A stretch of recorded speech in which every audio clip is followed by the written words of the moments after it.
Tentunya kita tidak boleh diam, kita tidak boleh membiarkan jika ada kedustaan atau pendawiran atas nama ulama, apalagi atas nama agama di tengah-tengah masyarakat. Mesti kita lawan, dalam tanda kutip, J. Nah, bentuk perlawanan itu salah satunya adalah ya dengan sering-sering mensyiarkan kebenaran atau hal-hal yang benar di tengah-tengah masyarakat. Dan yang berikutnya adalah kita mesti menjauhi pendusta tersebut. Jika perlu, kucilkan dia. Jangan berteman dengan pendusta. Kenapa demikian? Sebab pendusta itu biasanya mencari pembenaran dari orang-orang yang mendukung atas dustanya. Ya. Apalagi kalau ada si pendusta dijadikan guru. Wah, liar ya matak ngaco, matak bertebaran fitnah di mana-mana. Kalau pendusta dipercaya, dijadikan guru, bahkan dipuja-puji, dijadikan panutan, maka akan muncullah istilah guru kencing berdiri. Muridnya bisa jadi kencing ugal-ugalan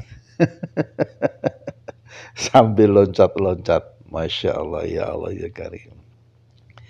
Aduh, kalau sudah begini nih, bukan hanya ilmu saja yang rusak, saudaraku yang budiman, tapi juga moral, akhlak, dan agama juga porak-poranda. Bisa difahami ya? Alhamdulillah. Karena kebohongan, kedustaan yang didukung oleh orang banyak, itu bisa mengikis, menggerogoti kebenaran yang tidak didukung oleh orang banyak. Apalagi jika tidak ada yang mendukung. Ini sangat membutuhkan perjuangan yang ekstra untuk menegakkan kebenaran. Jadi saudaraku sekalian, mesti kita lawan setidaknya dengan ilmu, dengan logika, tanpa harus mencaci maki, tanpa ada amarah, atau tanpa mencemooh sana sini. Apa contohnya? Misalnya kedustaan tentang adanya cerita bahwa para imam mujtahid yang 4, yakni Imam Malik, Imam Syafi'i, sebagai Imam Ahmad, terus Imam Hanafi, disebut mengakui Alwi bin Ubaidillah atau Abdullah adalah keturunan Nabi Shallallahu Alaihi Wasallam. Ya kalau ada yang cerita begitu di tengah-tengah masyarakat, buat dijawab saja bahwa itu adalah cerita dusta, itu adalah cerita bohong, ngawur, nggak pakai ilmu, nggak pakai logika. Kenapa demikian? Yo bayangkan saja, Ubaidillah itu lahir 295, wafate 383 Hijriah. Awas ya, sing tak maksud Ubaidillah itu Abdullah bin Ahmad. Sedangkan seluruh imam mujtahid yang 4 tadi, yaitu Imam Malik, Imam Syafi'i, Imam Hanafi, Imam Hambal, mereka semua itu wafat sebelum Ubaidillah atau Abdullah itu ada. Ngertos nggih? Misalnya imam yang paling muda saja, Imam Ahmad bin Hambal atau Ahmad ibnu Hambal, itu lahir 165 Hijriah. Wafatnya tahun 241 Hijriah. Ini yang paling muda ini. Belum Imam Syafi'i, wafatnya 204.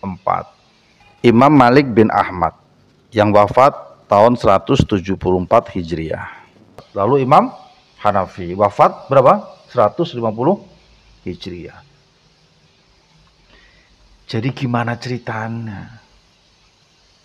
Ada orang yang sudah wafat dengan jarak waktu yang cukup lama bisa mengakui keberadaan orang yang belum lahir-lahir acan. Ceritanya orang ana judulnya belas itu. Ya Allah ya Rabbi, apa ngimpi ta? Mosok ngimpi dijadikan hujah. Kebahaya ta? Ngertos nggih? Nah, yang tidak benar begitu mesti diluruskan.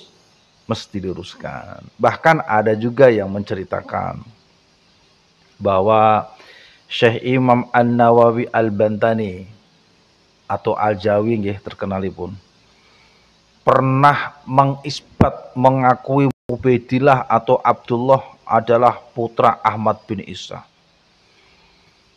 Diceritakan ya, sebab di dalam kitab-kitab yang beliau syarahi itu banyak sekali beliau ini menceritakan tentang kebenaran para penulis kitab tersebut adalah sebagai Sayyid atau Syarif Duriyah Nabi Shallallahu Alaihi Wasallam. Nah ini orang yang gagal paham kali. Orang yang apa? Gagal paham. Saudara yang budiman, dangukeun ya. Memang tidak salah bahwa Syekh Nawawi itu pernah mensyarahi. Ada yang namanya Kitab Sulam Al-Munajah Syarah Safinat As-Salah yang ditulis oleh Sayyid Abdullah bin Umar bin Yahya. Itu orang Ba'alwi. Ada juga kitab Bahjat Al-Wasail Bisyarhi Al-Masail. Kitab ini adalah syarah dari kitab Ar-Risalah Al-Jami'iyah. Itu pun dari Habib Ahmad bin Zain Al-Habsi. Dan ini juga orang Ba'alwi. Lalu ada kitab Mirqat Su'ud At-Tasdiq Fi Syarhi Sulam At-Taufiq. Itu kitab Sulam At-Taufiq sangat populer ya. Pernah maca durung? Pernah buka durung? Ya, itu adalah dari Sayyid Abdullah bin Husain bin Thohir, orang Ba'alwi juga. Bahkan yang kemarin namanya kitab Ukudulijen.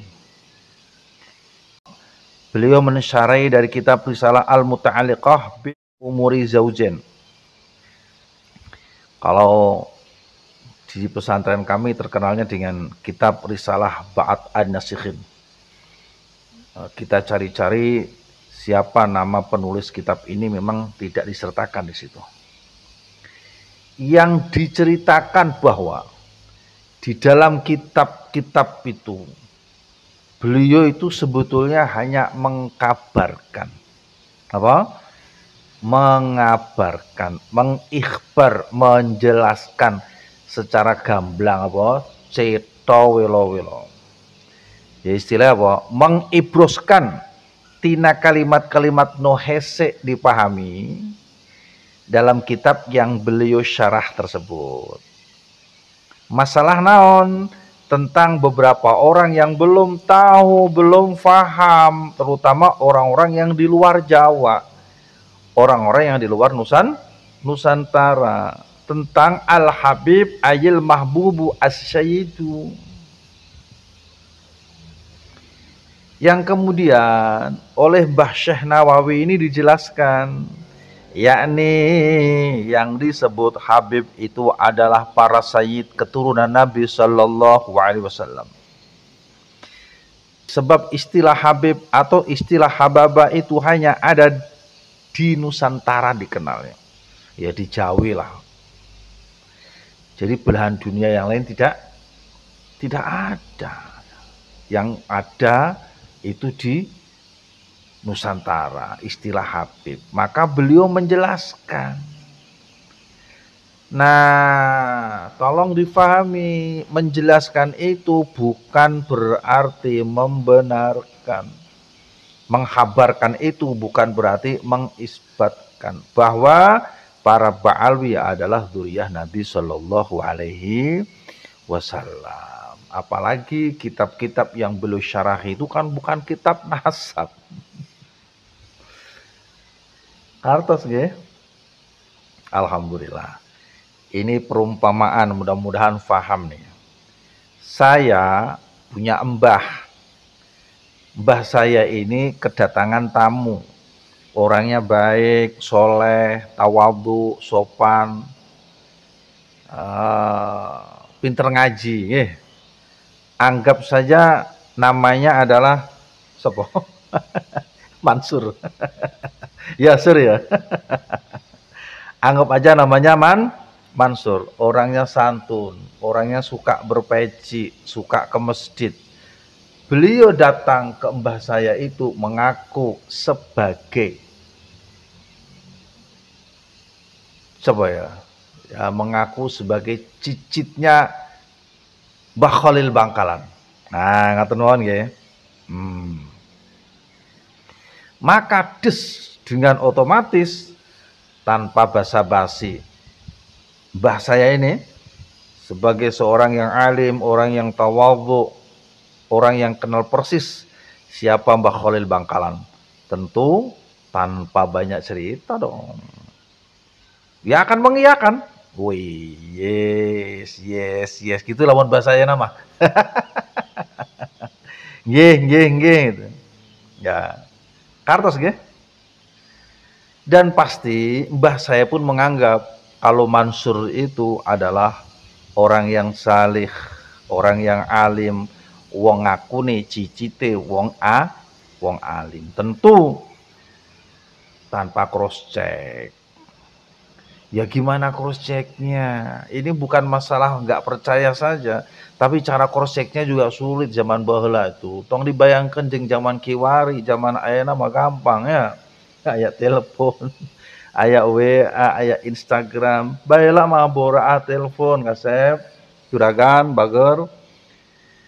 Listrik hese, listrik kita aya. Sementara antara Madura, Jawa Timur sana dengan Banten itu jaraknya jauh. Ya Allah ya Karim. Seandainya mau cross check pun membutuhkan waktu yang lama, dan itu tidak mungkin dilakukan oleh mbah saya karena mbah saya ini orang alim, bawaannya selalu berhusnuzon.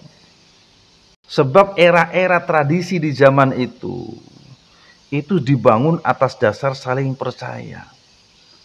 Sebab seandainya cross check juga habis waktu di jalan, apalagi ini urusan orang yang mengaku sebagai cucu Anu bin Anu yang notabene adalah orang yang saleh, orang yang alim. Paling jawaban bah ya wis ben. Bener syukur, gak bener juga aku gak salah. Ngertos nggih? Alhamdulillah.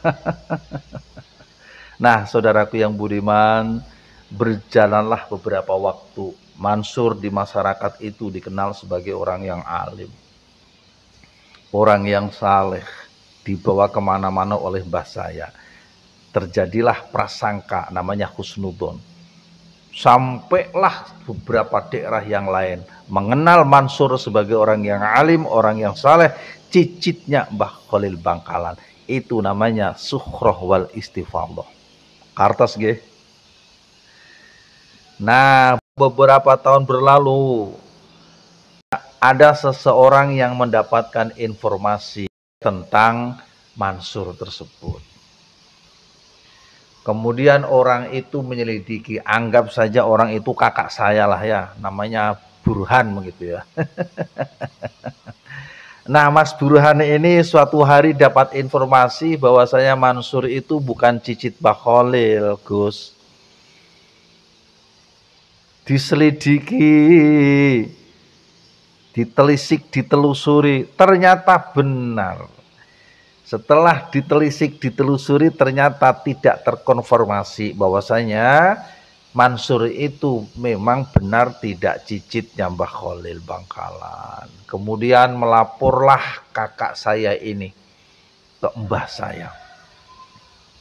Assalamualaikum, waalaikumsalam, nyun sewu mbah. Kulo badhe silaturahmi, kulo badhe pakai bahasa Indonesia saja ya. Saya mau menyampaikan sesuatu. Apa? Kalau sebetulnya itu Mansur niku boten cicitipun Mbah Khalil Bangkalan, Mbah. Apa maksudmu? Nggih, kula dapat informasi. Terus kula sampun menyelidiki, terus kula sampun melacak. Nggih, saleresipun memang Mansur niku mboten cicitipun Mbah Khalil Bangkalan. Oh, ngono to. Ya wis lah.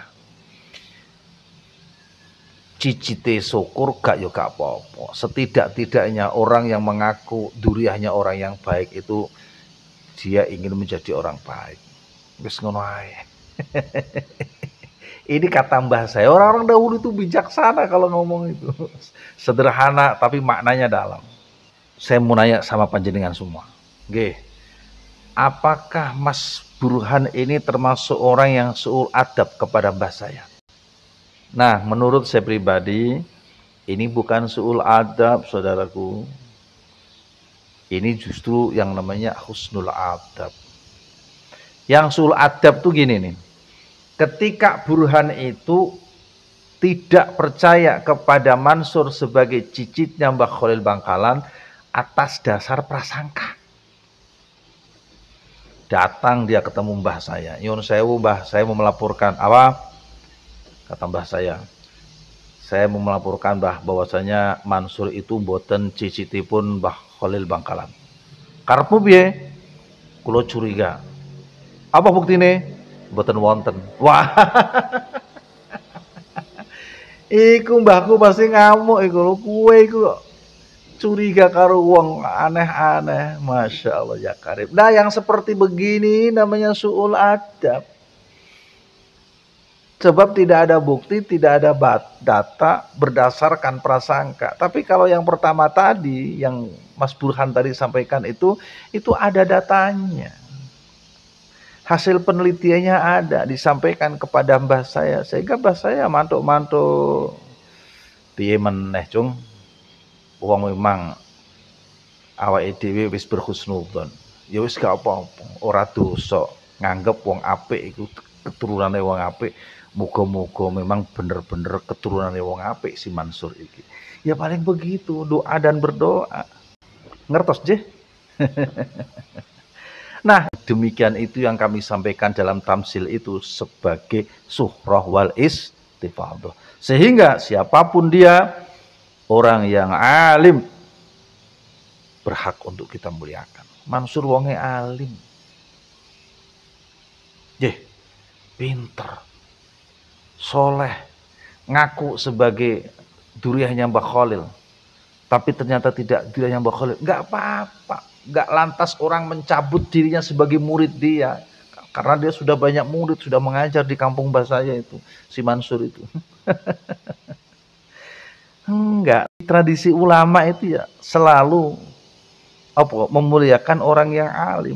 Mau dia mengaku cucu siapa atau tidak cucu siapapun, cucu Nabi atau tidak cucu Nabi, cucu Mbah Khalil atau tidak cucu Mbah Khalil, tetap saja kalau dia alim, ya kita mesti memuliakan. Guru-guru kita itu ngaji kepada orang-orang alim tentu berdasarkan ilmu, bukan berdasarkan nasabnya. Lah apa nasabe tinggi, keturunane Nabi, yo kabeh awake dhewe turunan Nabi kabeh. Nabi Adam. Hebat nggih. Tapi nek gak ono ilmune lha opo? Ngertos nggih? Dulu saya ceritakan nih. Mbah Soleh Darat, guru daripada Mbah Hasyim Asy'ari dan Mbah Mahfud Termas. Iku pernah ngaji ke Habib Syekh Ahmad Bafakih nggih. Nggih Habib Boto Putih nggih, Surabaya nggih. Itu biasa itu. Pun demikian tidak sedikit dari para habaib Ba'alwi yang ngaji dan berguru kepada ulama-ulama Nusantara. Mbah Khalil Bangkalan, itu biasa.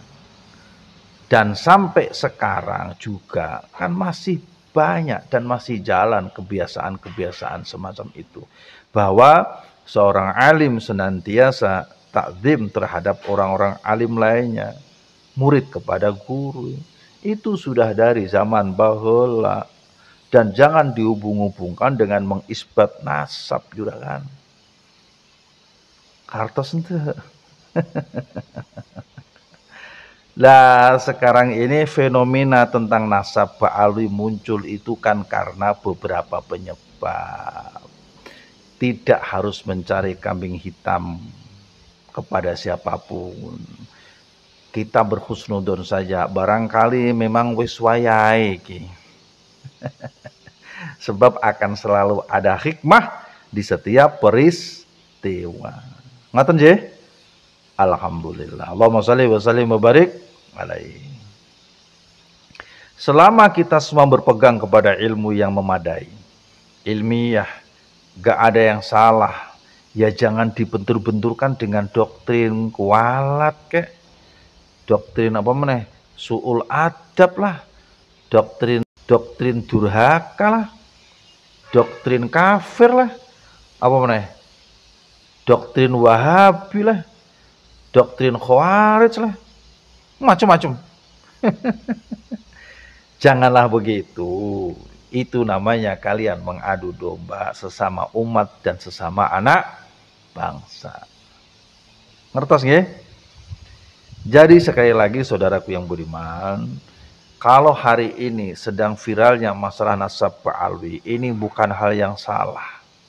Selama semua ada dalam bingkai hasanah ilmu pengetahuan, sehingga ilmu mesti dilawan dengan ilmu, tidak harus saling meledek, tidak harus saling mencaci maki, tidak harus memframing, tidak harus mengintimidasi, apalagi mempersekusi. Itu bukan cara-cara yang cerdas dan sangat bertentangan dengan Islam.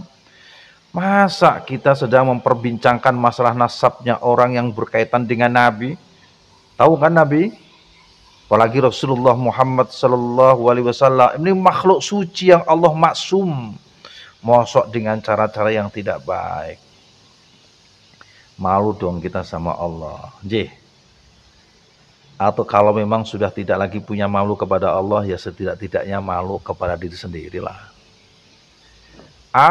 Tidak punya, saya mah rasa malu kepada diri sendiri. Atau setidak-tidaknya malu sama leluhur-leluhur itu. Sama guru-guru kita, malu sama tetangga sebelah.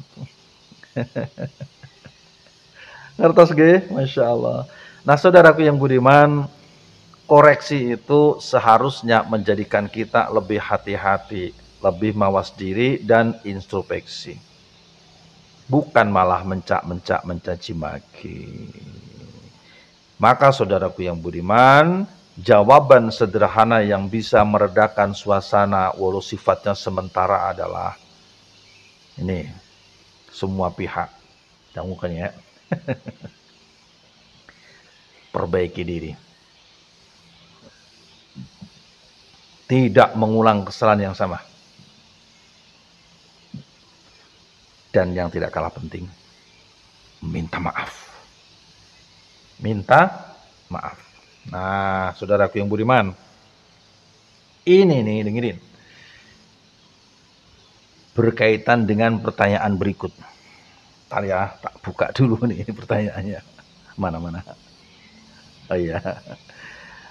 Gus, saya sering mendengar panjenengan memberikan seruan-seruan terbuka kepada Robitoh Alwiyah. Pertanyaan saya, apa sikap panjenengan seandainya panjenengan jadi ketua RA-nya?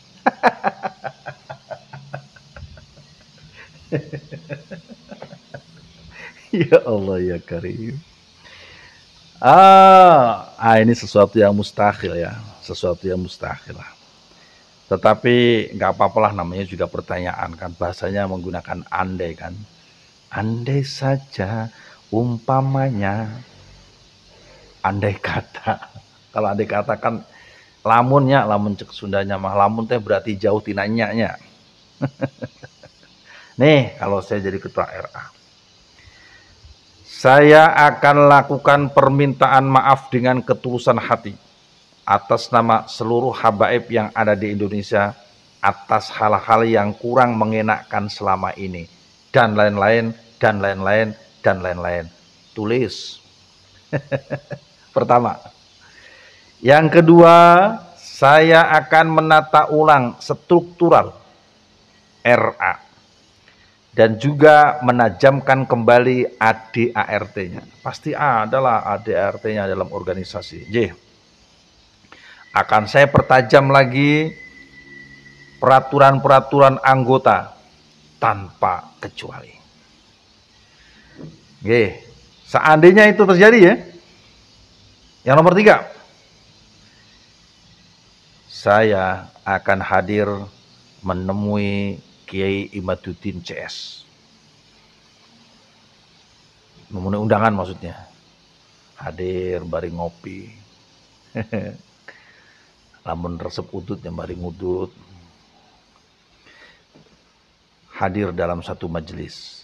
Walau tidak membawa kitab sezaman atau yang lainnya yang diminta oleh Kiai Imad CS. Kemudian saya akan katakan kepada mereka, saudaraku yang budiman, yang saya cintai dan saya muliakan semuanya, tanpa bermaksud mengurangi rasa hormat kepada siapapun, kami hadir di sini dalam rangka silaturahim atas undangan Kiai Imaduddin Saparakanca. Inilah kami, saudaraku yang budiman, yang sejak lahir tanpa kami sadari sudah dianggap sebagai dzurriyyah Nabi Shallallahu Alaihi Wasallam oleh sebagian orang. Panjenengan semua percaya syukur, tidak percaya juga monggo, boten nopo-nopo, tidak apa-apa. Itu tidak terlalu penting bagi kami, sebab kami ini sebagai generasi penerus, bukan generasi pencetus. Bahwa tentang kitab sezaman, bahwa tentang tes DNA dan lain-lain, biarkanlah itu menjadi bahan perenungan bagi kami kaum Ba'alwi. Kami menyadari, saudaraku yang budiman, bahwasanya tidak ada yang sempurna kehidupan di alam fana ini, dan tidak ada kemuliaan dari segala-galanya hidup di dunia ini kecuali pada ketakwaannya. Jadi sekali lagi, saya hadir menemui undangan para bapak-bapak kiai ini, poro raden, poro elang, poro tubagus, dan lain-lain, dan lain-lain. Ini semata-mata niat silaturahim. Semoga kita bisa bersama dalam menatap dan menapaki perjalanan sebagai sesama anak bangsa ini dengan satu harapan, tentunya kita sama-sama hidup rukun, damai, bersatu, bergandeng tangan untuk NKRI lebih baik lagi. Serta kita jaga bersama marwah agama kita untuk berada pada rel kebenaran, ilmu, dan akhlak yang mulia. Wah, begitu saya mah. Kalau jadi ketua RA, ya ketua kan harus memberikan contoh yang baik, harus bisa mengatasi suasana. Nggih. Sekali lagi, saya sampaikan terima kasih dan permohonan maaf yang setulus-tulusnya apabila ada hal yang kurang berkenan dari kami dan dari seluruh anggota Rabithah Alawiyah yang selama ini telah menyakiti atau menyinggung hati dan perasaan saudaraku sekalian seluruh tanah air. Wah, begitu ya. Habis itu ya salaman, makan-makan, pamitan, selesai udah. Masya Allah, kalau itu dilakukan luar biasa. Matur suwun, semoga bermanfaat. Silahkan barangkali saudaraku yang budiman sekalian hendak berkomentar, tulis di kolom komentar ya. Tentunya dengan bahasa yang baik, tanpa memprovokasi, dan bersifat edukasi sehingga dibaca orang lain itu bisa jadi ilmu, tidak sarang ya. Salam untuk keluarga semua. Semoga sehat, panjang umur, banyak rezekinya, bahagia dan berkah selalu. Saya Abdul Razak El Mufti. Assalamualaikum warahmatullahi wabarakatuh.